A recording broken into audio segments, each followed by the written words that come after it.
Hello guys, this is Dr. Cool Auto Fix. I got a kind of a lovely cloudy day.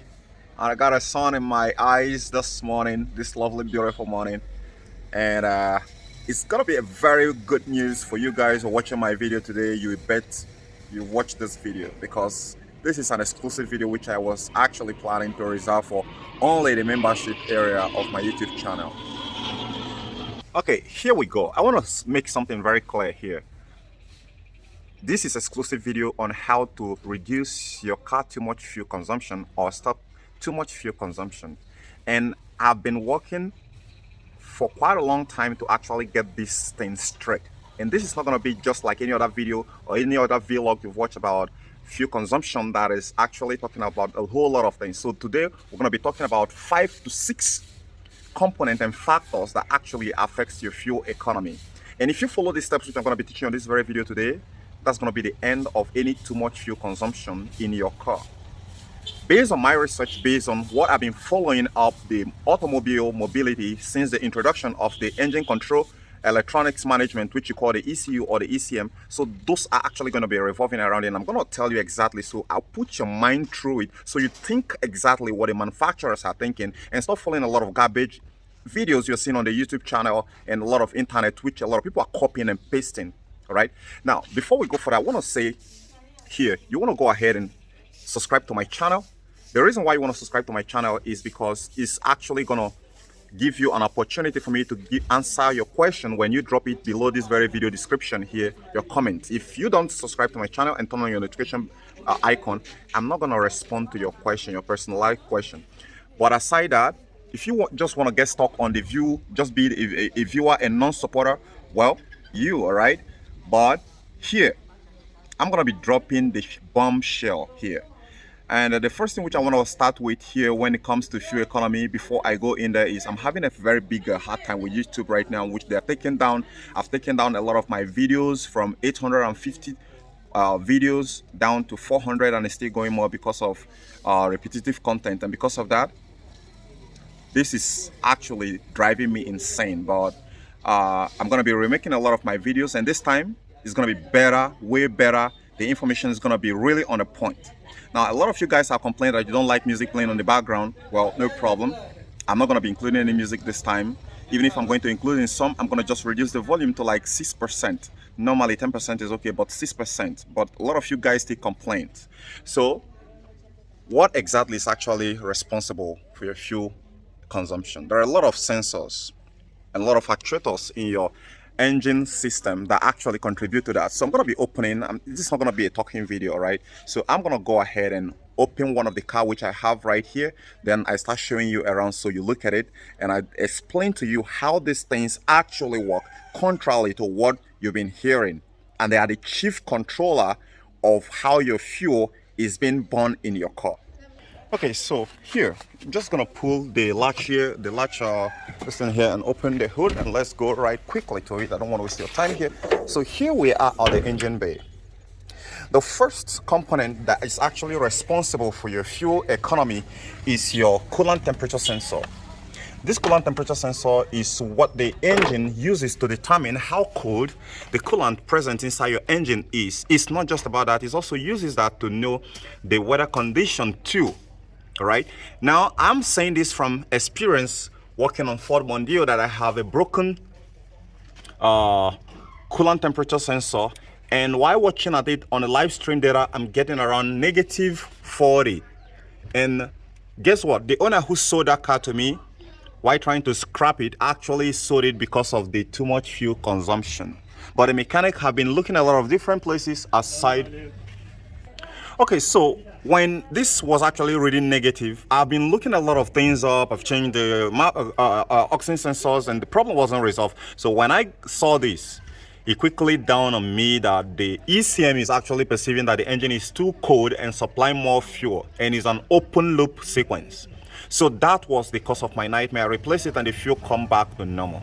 So if you're solving a problem related to that, if you find any code related to coolant temperature sensor, go ahead and replace it. That is number one. So what is the number two cause of fuel economy dropping?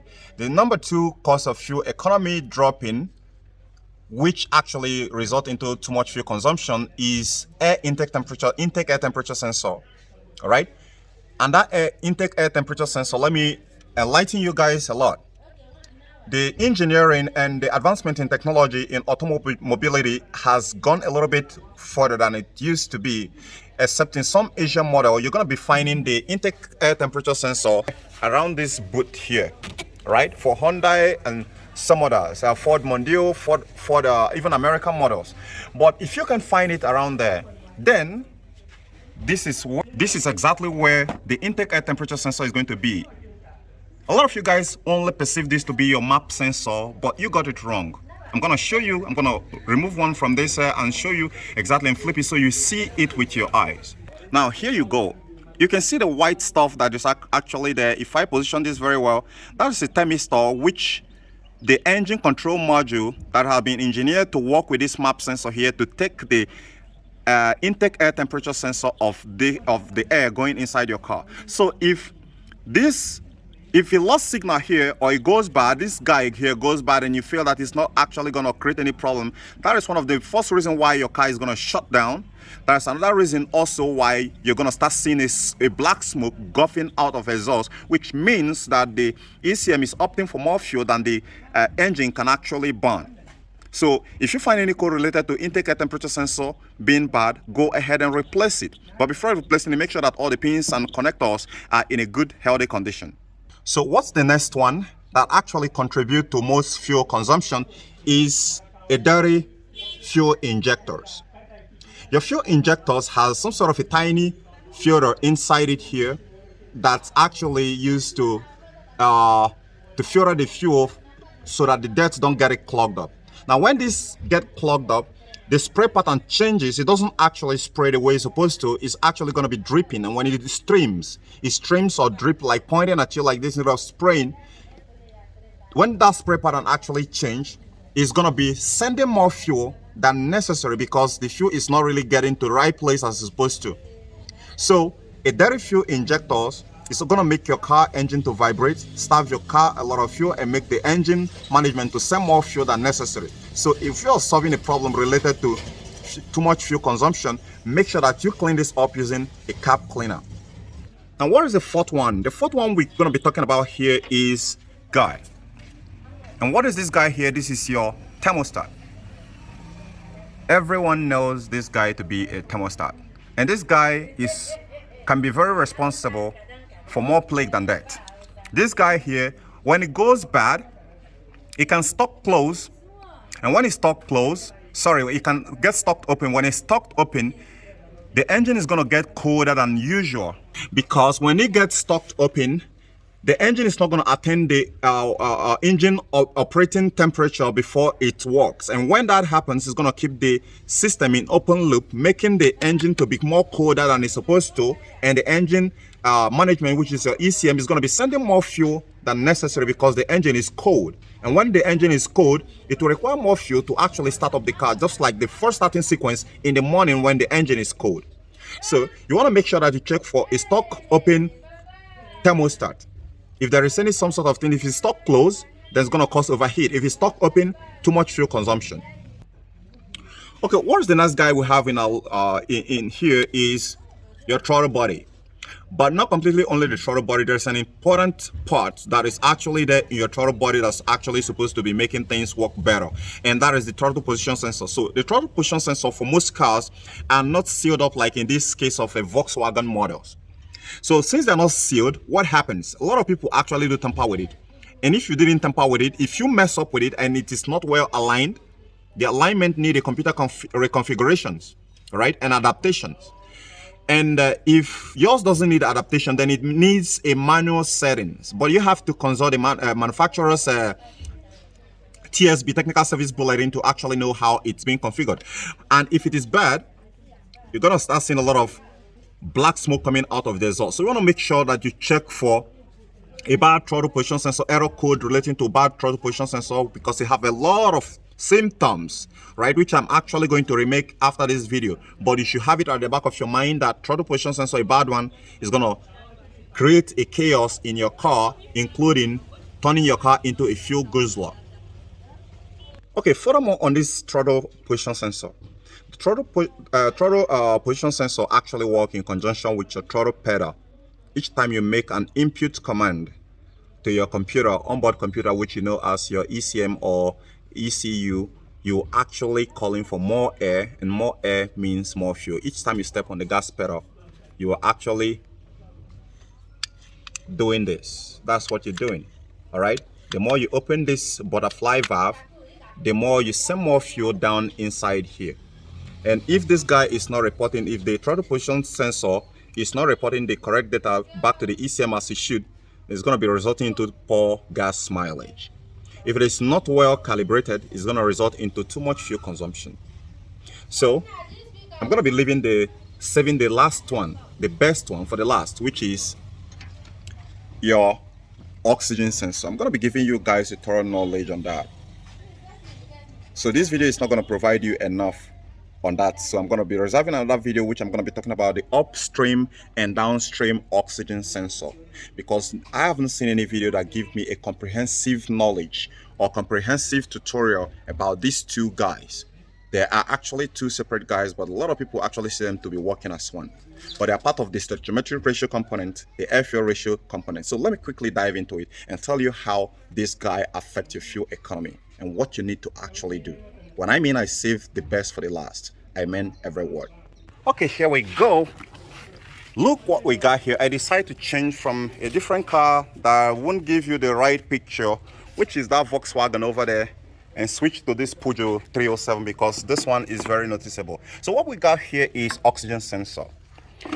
And the oxygen sensor tail is quite a little bit longer, that if I decide to put it in this video is going to be way longer than a lot of you guys will be able to watch. So I will reserve that video for the next one. So if you are interested about it, go ahead. And some other things which I'm going to be telling you guys about, those parts which I use in making the video, how they really work, their location, and all over.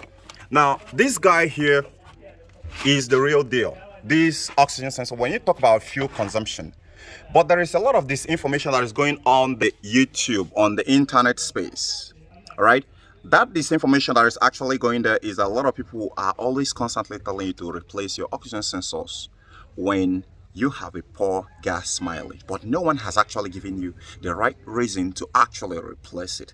Nobody has actually given you a critical explanation about how these two guys works, because for every cars they have the upstream oxygen sensors and the downstream oxygen sensor. And to be the upstream oxygen sensor based on the location, the downstream is always after the catalytic converter. So when you have a poor gas mileage and you have any error code relating to a heater circuit or oxygen O2 sensor, bank 1 sensor 1, go ahead and replace it, because this guy is the real deal when it comes to streamlining or trimming your fuel to give you a better gas mileage. And when it goes bad, a lot get loosed. I mean, the O2 sensor.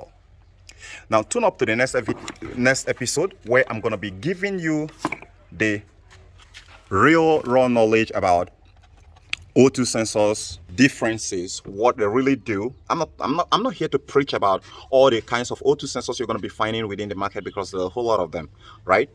But I'm here to give you just the right information you need to know which parts you're supposed to replace when they go bad, because replacing the wrong one most of the times is actually making you to burn out when you don't have enough money as a DIY or car enthusiast. So guys, the further explanation which I'm going to be giving you here before I go is that the oxygen sensor actually is what the ECM uses to trim the fuel, right? It uses the oxygen sensor to know the unburnt fuel, unburnt oxygen that's still present within exhaust. So if there is still more, it's going to know that there is a problem. You're going to be seeing the stoichiometric ratio of 14.7 part of fuel, part of air, and 1 part of fuel, kind of, waving really bad. And if you are taking a look at it from the scan tool, you're going to be seeing something like I said, this is a whole lot of information. If I start it on here, we're not going to go anywhere. So it's better we leave it on the next episode, but have it at the back of your mind. The information which I give you right now is a holy grail of solving your car fuel problem. Any other ones are minor, but those ones here are the major things. So Follow them strictly, just like I've told you, and you're gonna thank me later. Subscribe to this channel, give me a thumbs up, and share this information with your friends who are having a lot of problem with their car. All right. And in that second episode, I'm going to explain some other things which I didn't explain here in this video concerning the catalytic converter, why I didn't mention it here in this very video, because a lot of people actually do confuse it, that actually it saves a lot of fuel, especially Africans. Thank you for watching. I'll see you on the next episode. Bye for now.